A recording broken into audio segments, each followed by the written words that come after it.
Evening, everybody. Welcome to Thursday's edition of A Flawed Man of God. My name is Stuart Davis. I'm a deacon at a small church just outside of Richmond, Virginia. I'm not a pastor. I'm not a biblical scholar. I haven't been to seminary. I'm not trying to get you to join my church or donate to any special cause. What I'm here to do is talk about God, talk about Jesus, talk about Christianity, give you some sort of insight and perspective from somebody who has been a Christian all of his life. That's me. 39 years, non-denominational Protestant. I don't subscribe to any particular doctrine or denomination, just in the word, day to day, trying to be better at following God's instructions for me and being thankful for the grace that he gives me as well. So, if you or somebody you know is interested in becoming a Christian or learning more about it, welcome to the show. Share this with that person that you know who might be interested. Get whatever you can from this stream, because that's what it's for. It's here to be instructional, it's here to be influential, it's here to be just a place where you can go, oh, okay, this is what this is all about. Because if you go into a church, you might run into somebody who like me, and somebody and now you know what to expect. If you're somebody who just enjoys Christian discussion and wants to be part of it or wants to listen to it, welcome to the show. Please be part of the chat. Chat's great. It's like we operate kind of like a small group does. We meet most of the time. We're in here every night for about an hour, or it just seems to be that way recently anyway. About an hour, just getting into it, talking about what we're reading in the Bible or whatever discussion we're talking about. And from there, you'll never know where you might go. But I'm interested in your feedback. I want to know, do you agree with what I'm saying? What's your take? How has this stuff affected you? How has it affected people around you? Give me your thoughts and feelings if you feel comfortable. I will respond. The chat is somewhat busy, but it's not so busy that I can't read and respond to what you're saying. So, with that said, welcome to the program tonight. And we've got some people showing up.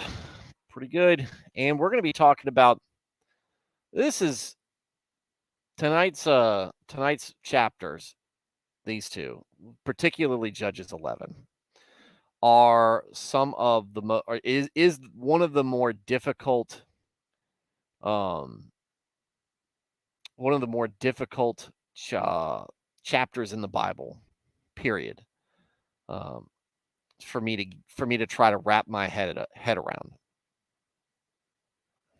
It's one that it's been difficult for me to make sense of, and it's one that's stuck out to me ever since I first really paid attention to it when I read it. So, and it's Thursday, and I like this shirt. I have more. Look, if you want me to sound like a boomer, I have more Hawaiian shirts than Hawkeye Pierce, and I wear them better. But Mash is a goat. Um, Nico's in the chat making fun of my shirt. My shirt is awesome, and it's cooler than you are, Nico. Alias, welcome back. Glad to have you in the chat last night. Glad you got so much out of it. Thanks for um thanks for tuning in. Glad to have you here. Like I said, T-Rex, how's it going? Judges is hard overall. Numbers is just boring. Numbers was kind of boring. It can be boring when you're reading through it. It's Numbers is more of a informational thing as opposed to a discussional thing. Leviticus is very legalistic, but you can have a lot of discussion about it. That's one's the difficult one to read through. It's just tough, right? Porcupine's in here. Well, welcome. And Nernaeth is in here. And Nernaeth, I know you usually have a good spin on things. I'm very interested to hear your takes on Judges 11, particularly tonight. But I'm really interested to hear what all of you guys have to say. Because like I said, this is one that I struggle with. Because it ends kind of abruptly to me. And not on a good note that I've been able to discern. So I might throw the question out Christian Twitter see what they have to say about it, and put it out to other people. But like I said, it's just difficult. It's just weird. And yeah, it's Jephthah and in particular Jephthah's daughter. If that rings any bells, Nernath. So now, and one of the things I forgot to do tonight is reset my modem. So if I'm lagging, this might be my fault or not. I don't know. Like I said, I'm trying to figure out what the problem is. It's not YouTube. I think it's StreamYards. It might be Comcast. So we'll listen along and be surprised. I'll get your hot take. Thanks, Nika. Thanks, Nernath. Appreciate that. Glad to have you in there. All right. It's roboing already. What is this? What is that? Oh, it's just a water droplet. So I'm drinking tea, as we do in the South. So I'm thinking about turning. I'm not gonna, like I said, those who weren't here yesterday, I'm not gonna be streaming tomorrow. Kids have got a sleepover over here, and I'm gonna be a little busy, so I'm not gonna stream our night. So I'm letting the wife and some of her friends have a ladies' night out, and so I'm watching some of the kids and making sure that making sure that they know that they don't have to rush home. It's whatever. Just go out and have a good night, unwind. It's Friday night. Have a good time. I'll watch the kids. So, which means go to the bed and then play video games. What I'm planning on doing with the show is taking more reacts. Taking a more relaxed Fridays on where we might just talk about topics in particular, just kind of a chill stream thing, and treating it like that. Maybe do something where you guys set the agenda and you guys tell me what to talk about, and what we'll talk about. Let you guys judge that conversation, because while I'm on here and I do ultimately get the power of the veto, and I guide the agenda, I feel like you guys have got a lot of good ideas in y'all's head, and y'all got y'all's interests and things you'd want to talk about. So kind of just open the floor up a bit and let that happen. I'm not Rush Limbaugh. I'm not I'm not letting the people run the show. Or I'm not worried about letting the people run the show. But I think it would be an interesting thing. So we might start doing something like that. We'll see how that goes, and if not, I'll just wrangle it in. So with that said, let's get into tonight's passages. Judges 10. So last night we'd learned about Abimelech, right? Ominously mentioned at the end of Gideon's tale account. I say tale. It's not a tale. It happened. And he goes and kills all of his half brothers.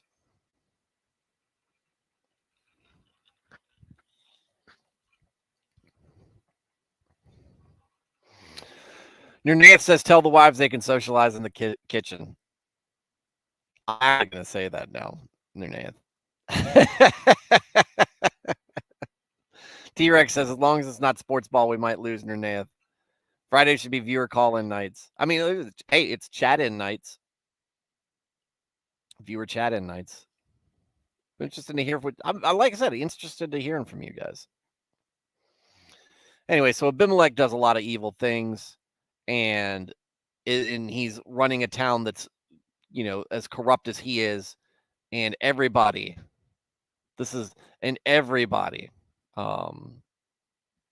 seems to be bad guy involved in that way.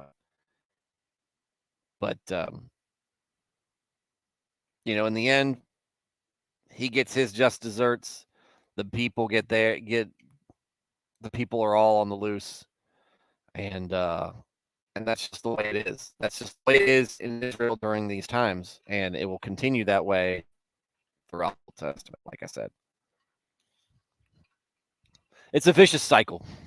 Alias Hawaiian shirts and why God approves of them. Topic. I like it. I like it. I am a big Hawaiian shirt fan. I'm not sure why I wore these more often for streams, because usually I just grab a t-shirt. How do they break the second? Your face breaks the second commandment. Your name. All right, let's get into it. So now we're going to pick up. Tola. After the time of Abimelech, a man of Issachar named Tola, son of Pua, the son of Dodo, rose to save Israel. He lived in Shamir in the hill country of Ephraim. He led Israel 23 years. Then he died and was buried in Shamir. All right, so Abimelech dies. God lifts up Tola, son of Pua, whose dad's name is Dodo. Could have picked a better sounding name than that, but maybe it's like a pet name or something, or maybe it's some sort of alias. But he leads Israel 23 years, then dies, and he's followed by Jair of Gilead, who led Israel 22 years. He had 30 sons who rode 30 donkeys. They had 30 towns in Gilead, which to this day are called Havoth Jair. When Jair died, he was buried in Kamon. All right, so it looks like we have like a reasonable amount of peace, right? 23 years followed by 22 years. All right, so we're like, we got 40 some years. We got 45 years of peace. That's nice. 45 years of people doing what they do. Like I said, it looks like it lasts about a generation or two before things get out of hand. And then Jephthah.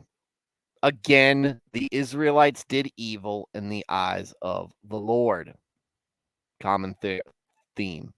They served the Baals and the Ashtoreths and the gods of Aram, the gods of Sidon, the gods of Moab, the gods of the Ammonites, and the gods of the Philistines. Look, and here's the stupid thing about it. These are the gods of the people they beat.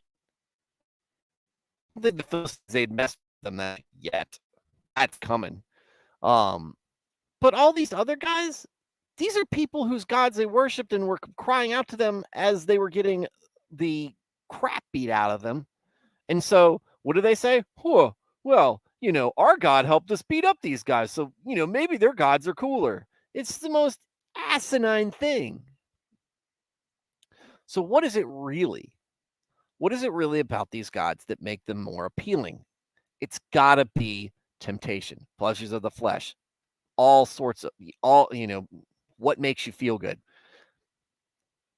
Satan and his minions doing their level best to work the people, and people letting them do it. This is a big problem. They have the book, right? And while ultimately all responsibility lands on the individual for making these choices, what are the elders doing or not doing that is allowing this corruption to become so pervasive? We look at this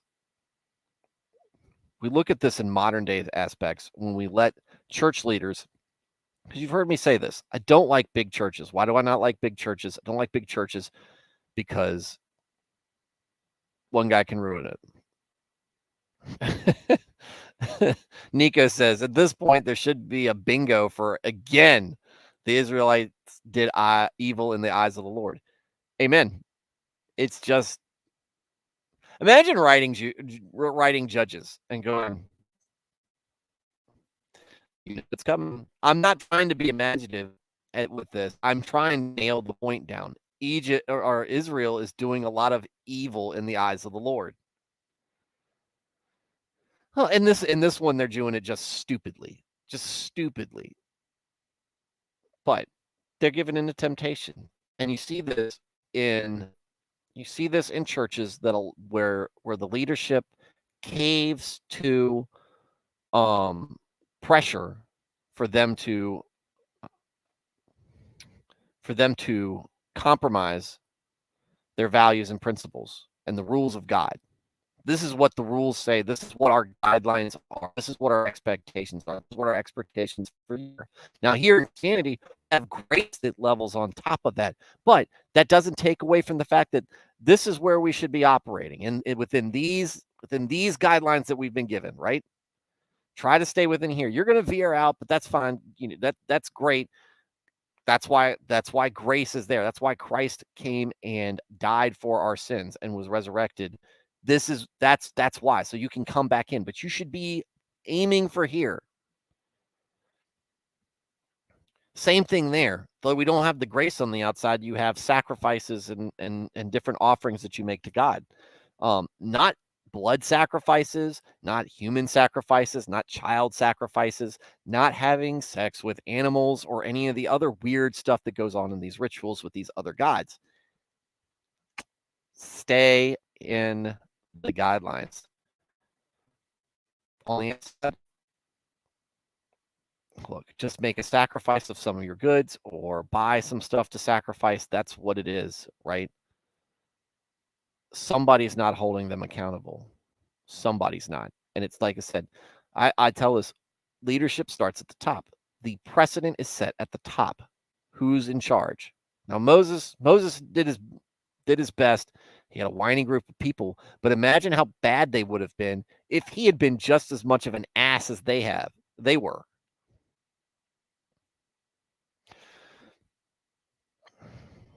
It's difficult. Plus, it's one man leading millions or million plus or whatever. Anyway.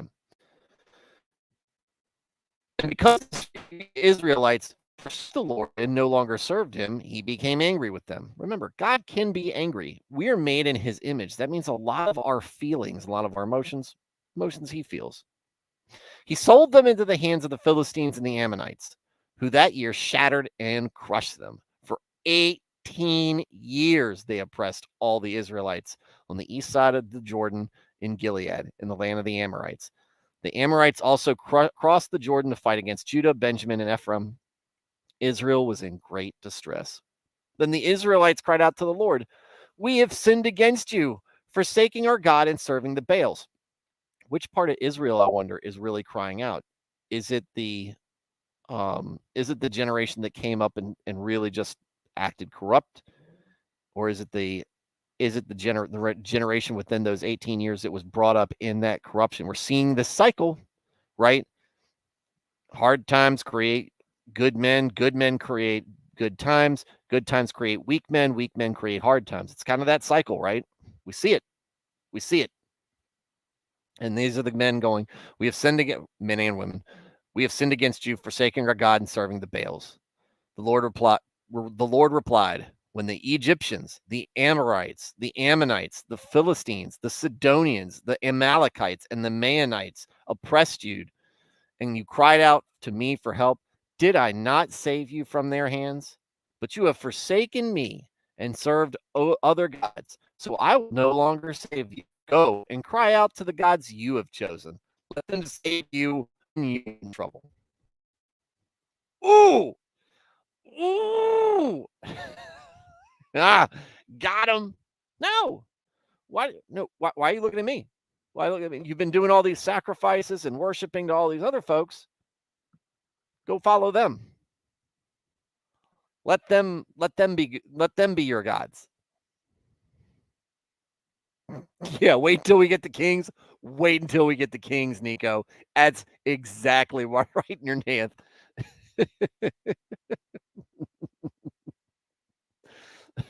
Look, and there's 2 books of Kings. There's only 1 book of Judges. Okay, of course, First Samuel is not much better either. Well, it's a little bit. First and Second Samuel are a little bit different, though. And then we rehash everything in First and Second Chronicles. All right. But this God saying, "What are you doing? What are you doing looking at me? You don't want me. You've proven that time and time again." Egyptians, Ammonites, Amorites, Ammonites, the Philistines, Sidonians, Amalekites, Midianites. Just got over the Midianites. No.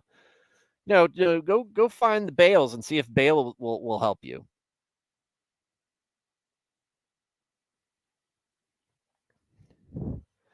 Nico, it's the landscape always seems to be the same. It's interesting how the different judges act, right? And we have a couple that we there's some that we speed through, like Tola and Jair. There's not much to say, but then we get into the Gideons and the Deborahs and the Jephthahs, where they have something. There's something to be gained by pulling out from them what happened. But the Israelites said to the Lord, "We have sinned. Do with us whatever you think best. Please rescue us now." Desperate man hanging on the edge of the cliff. Then they got rid of the foreign gods among them and served the Lord, and he could bear Israel's misery no longer. This is the key point. He sees people. God infinitely patient, infinitely forgiving. He cannot stand watching people be oppressed in his name when they're following his name. That's not to say that he's going to be so upset by all the trials and tribulations you're dealing with, even if you're being as close to God as you possibly can. You're still going to go through trials and tribulations, but he couldn't see all his people just going through this and crying out to him. Yep. Reminds me of God. If you help me now, I swear I'll do X. I've been there before too. Been there before. I've done that. I don't like it. I always feel alert when I do it. God knows. God knows. He knows I know. So they got rid of but this is what they did. They listened to what he said. Kick the foreign gods out. They're not going to help you. They never helped you, and they're not helping you now. Get rid of them. Serving the Lord. He could bear Israel's misery no longer. When the Ammonites were called to arms and camped in Gilead, the Israelites assembled and camped at Mizpah. The leaders of the people of Gilead said to each other, "Whoever will take the lead in attacking the Ammonites will be head over all who live in Gilead." Jephthah, the Gileadite, which is convenient because he already lives in Gilead, apparently, was a mighty warrior. His father was Gilead. His mother was a prostitute.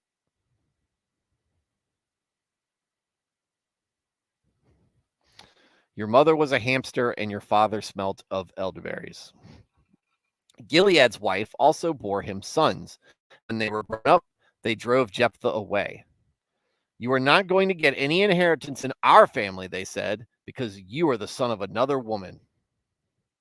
Ah, So Jephthah fled from his brothers and settled in the land of Tob, where a gang of scoundrels gathered around him and followed him. All right, we're getting pretty. God loves to bring people from humble beginnings. He loves that story. He loves that. He loves the underdog, and this is a pretty good one. This is a man who's become a mighty warrior, but he was conceived out of wedlock to a whore. I'm sorry, to a hooker. and so, when he grew up, his half brothers, who were the legitimate kids, drove him off. They didn't want anything to do with him. And so he went and led and okay, so he wasn't living in Gilead. He settled in the land of Tob. It's a gang of scoundrels, renegades, rebels, whatever, ne'er-do-wells. But they were following him. And sometime later, when the Ammonites were fighting against Israel, the elders of Gilead went to get Jephthah from the land of Tob. "Come," they said, "be our commander so we can fight the Ammonites." Said to them, "Didn't you hate me and drive me from my father's house? Why do you come to me now when you're in trouble?"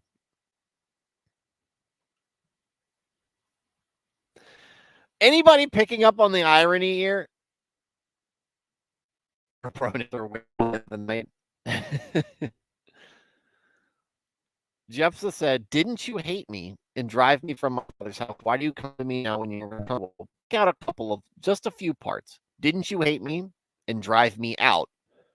Why do you come to me now when you're in trouble? Sounds a lot like what they're saying about God. I'm not saying that Jephthah is a metaphor for God, but it's just like, yeah, amazing how you've treated people in this time, from the lowest of the low to literally the divine being of the universe.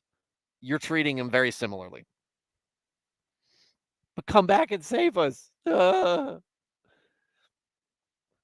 elders of Gilead said to him, "Nevertheless, we are turning to you now. Come with us to fight the Ammonites, and you will be head over all of us who live in Gilead."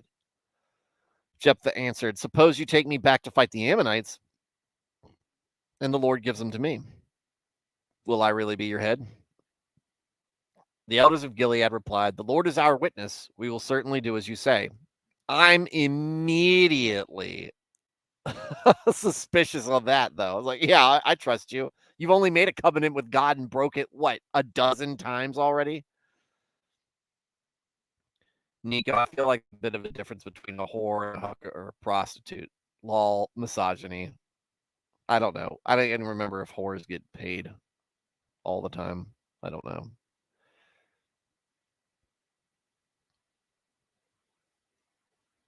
So Jephthah went with the elders of Gilead, and the people made him head and commander over them. And he repeated all his words before the Lord in Mizpah.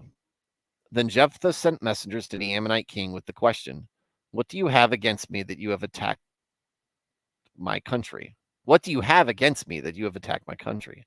The king of the, yeah, what? What indeed? Dude, Israelites were wailing on me, and now they're weak, so I'm doing the same. The king of the Ammonites answered Jephthah's messengers, "When Israel came up out of Egypt, they took away my land from the Arnon to the Jabbok, all the way to the Jordan. Now give it back peacefully." Oh, nuts.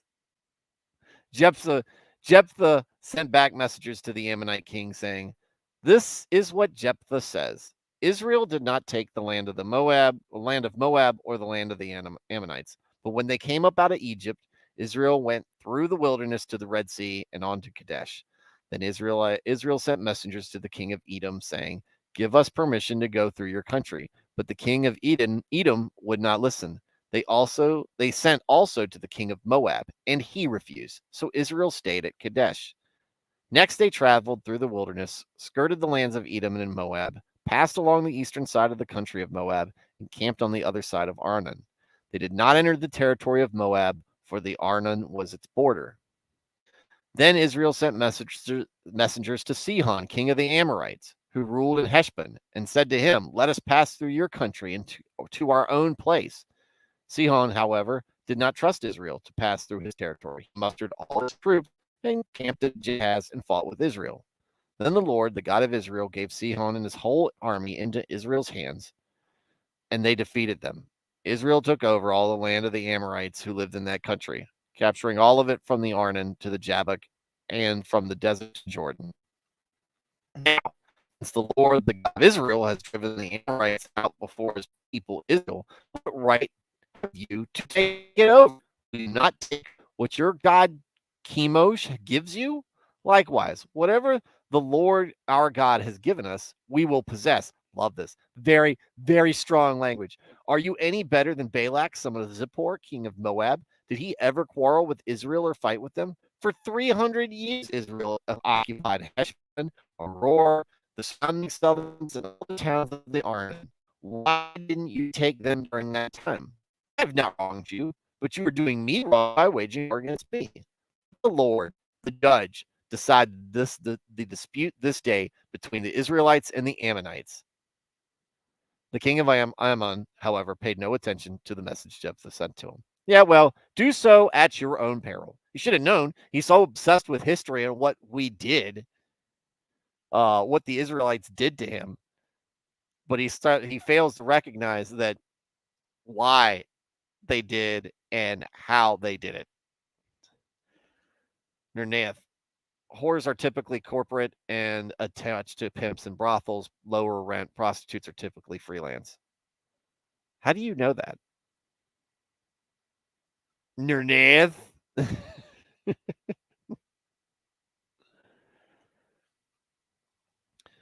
Then the Spirit of the Lord came on Jephthah. That's right, because it's time. After a letter like that, it's time. The Spirit of the Lord is coming on me. He crossed Gilead and Manasseh, passed through Mizpah of Gilead, and from there he advanced against Ammonites. And Jephthah made a vow to the Lord. If you give the Ammonites into my hands, whatever comes out of the door of my house to meet me when I return in triumph from the Ammonites will be the Lord's, and I will sacrifice it as a burnt offering. The law of surprise. Any of my Witcher friends out there, law of surprise. That's not the only place where that's at, but I'm a Witcher fan. Jephthah's saying basically, here we are. And this is another parallel back to last chapter. Whatever you need from us, we'll do it. Just save us. And Jephthah's saying, if I win this, you can have whatever comes out, whatever the first thing I see, basically, when I get home. Then Jephthah went over to fight the Ammonites, and the Lord gave them into his hands. He devastated 20 towns from Aurora in this to the vicinity of Minnith, not Ministirith, the vicinity of Minnith, as far as Abel Keramim. Thus Israel subdued Ammon. When Jephthah returned to his home, and now we get to the part where I am very deeply troubled.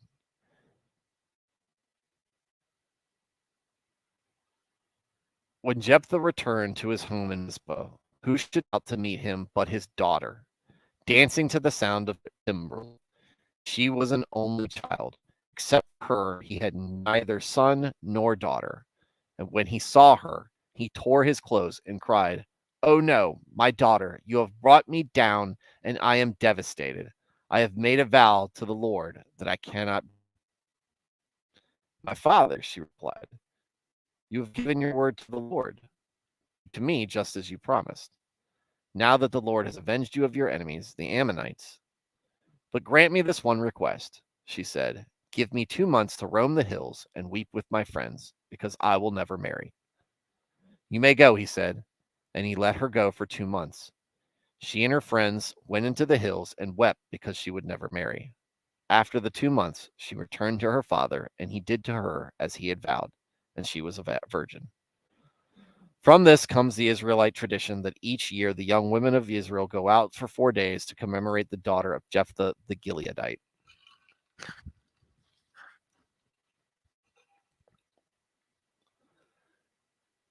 I hate this part. When I say that hate, I hate this part for how the feelings that it gives me, and the fact that I can't figure it out. Now, some things to note that we're seeing here. Jephthah, it doesn't say anywhere here that Jephthah requested a pardon on this of God. Can I sacrifice anything instead?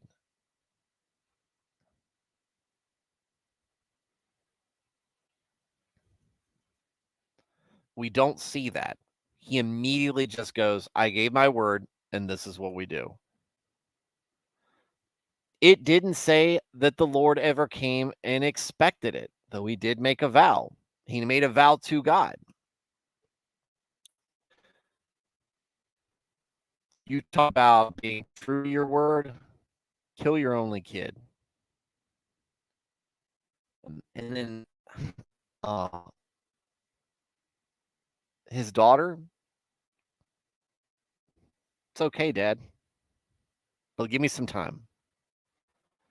Give me some time to tie up loose ends. Give me some time to enjoy what little life I have left. And she came back, and he did what he said he would do. It's terrible, it seems. But where is she going? She's going to heaven, right? After that, she's a virgin. She's that committed to God. He's going. We can say she's going. But that's such a difficult thing. God didn't require that. And this is another thing. God didn't require this. from Abraham. He didn't. It doesn't say that he requires it. That's giving myself. I'm missing something here. I'm very interested to hear. I'm very interested to hear how y'all come away from it. Now he is obviously in distress. Jephthah tore his clothes, like I said. Very heard this before. Men back then, the Israelites, they are very emotional. They tear their clothes when they're upset. They throw ash on their body. They tear out their hair. Nath, I think you're taking this a bit too literally. Okay, maybe I am. How should I take this though? If I'm taking it too literally, where should I be going with this? Nico right behind him. Wouldn't the Lord stop it if he didn't require of it like Abraham? Like with Abraham. That's the other part. Interpreting this chapter in the context of the rest of the word, God hates sacrifice. He does. It's very, very specific. And that's another part I don't like about this part from how I'm reading it. It ends here. There is no where are they now ever. There isn't any he did what was right and the God was pleased, or God was angry by what he did because he broke the word, right? He broke the stuff. Why would she not bemoan her ending life instead of her non-marriage?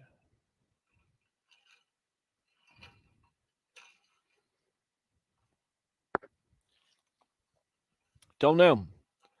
Don't know. This is a hard one to understand. Like I said, yeah. However, he's very specific here when he said, I will sacrifice it as a burnt offering.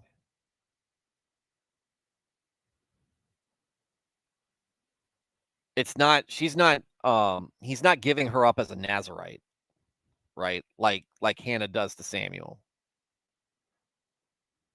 Or how when we go to Samson, when we find Samson later on. Hot take, she didn't get Salem. She might not have.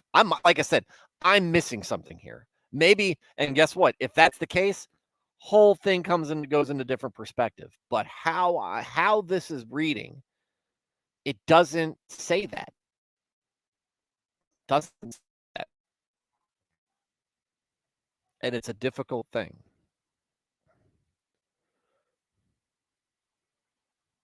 But like I said, God doesn't reply to. There's usually like we just did Gideon, and we just did Deborah, and we just did and we've talked about Joshua and Moses. There's always talk. There's always seems to be discussion. God speaking them. He doesn't really seem to say anything. God doesn't say anything to him. So maybe this is a cautionary tale. Be careful what you vow and how you fulfill it. Maybe Jephthah did nothing right.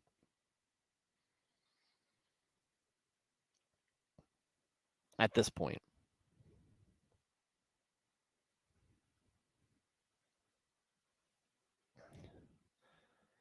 Is it just me, or is the part about virginity just extra for someone to just get burnt? Virginity is a big thing, period, overall in Christianity and in Judaism and all that.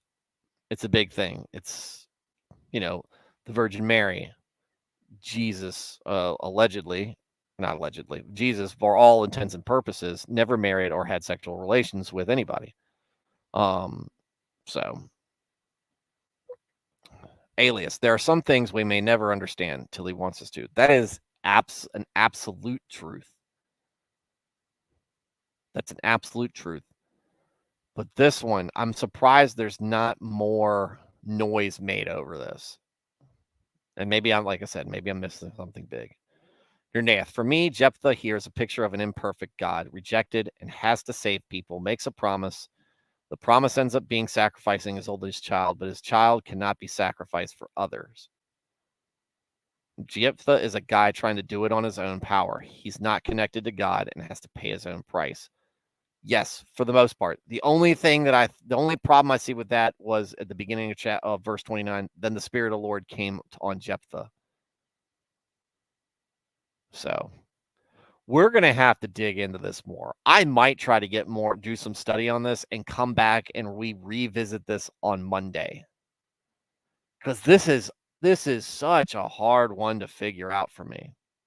Right? And I remember the first time I really read it and I go, and then you turn the next page and it's something, and then we're on to something else. Israel's screwing up again. It ends here. So I like the take, Nunav. I like the take. I just there's some things that are things in the scripture here that kind of poke a couple of holes in it. But again, maybe there's more that there's something I'm not reading. So was it a valid vow with the Lord, or he just made it up? The question is, was the daughter innocent? If so, maybe that would have been enough reason to stop it. I think the first question you ask is the most important ever. That I don't know. I don't think the innocence of the daughter has anything. I think she's probably pretty innocent. Because they pay her a lot of respect. To be honest with you, she's got it. She's on her father a commandment. Her understanding he vowed to God. And all she asked for time, and then she's like, do with me what you will. Right? But the part of that, was it a valid vow to the Lord, or he just made it up?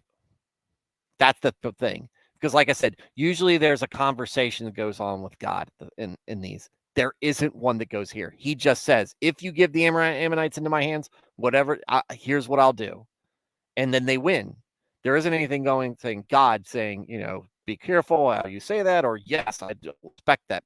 God knows what's going to happen. So what's the deal with Jephthah? And maybe that's what I should have titled this. What's the deal with Jephthah? Maybe that'll be the title for Monday's discussion. Give us some time to think. If you're going to church, maybe ask some people what you think. Like I said, you're bringing up, and this is why I was specifically thinking, having you in mind on this. I like a lot what you're saying, because it gives a lot of perspective. If what you're saying is correct, the perspective make a lot more sense. And then Nerneus says, Spirit of the Lord came on Samson after he had just sinned, just saying, God uses us in spite of sin to do his work. Yes. However, he had just sinned, but then at the end, he was basically remorseful and says, I'm remorseful. Give me the strength one more time to wait. I don't want to hang on. We're not going to get back into that. We'll talk about that. I don't want to do spoilers. But and Nico, it sure is a puzzling one. That's where I'm at with that. So I'm going to do some research in person, face to face with people, and I'm going to see if I can do some online and just read through it again. If you guys want to, maybe for the show, do some of that as well and give me your thoughts. I think that would be. So yeah, what is the deal with Jephthah? All right, so that'll conclude our reading tonight. Like I said, I've got some things going on that I need to take care of down in the rest of the house. So I'm going to go deal with that for the most part. But I really like y'all's interaction, specifically you three, alias Nico and Nerneath, kind of trying to make sense of this. Same thing for me. So Jesus said, let your yes be yes for a reason. Yeah.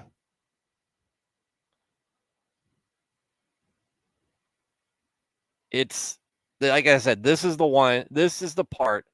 No, I'm not giving you homework. This is not going to be graded. This is just something. If you want to just give you a heads up, this is what we're going to be talking about. So if you want to, come in with your own kind of mold over take on things, we're going to come back to this. We're going to come back to this. If you ever want to pull back on something that we've already talked about, by all means, guys, let me know. I don't mind. I don't mind. So, see ya. Listening Monday. Hope you do, Alias. Like I said, interesting to hear what we all have to say about it. And yeah, my plan is to be streaming Monday. So, all right, guys. You guys enjoy the rest of what's remaining of the week. Friday's a great day. And enjoy your weekend. Be safe, be good. I love you guys. Thank you. Back to Exodus 13. See you, Alias. Have a good night. Exodus 13. Consecration of the firstborn. Amen. That's a good one. Yeah,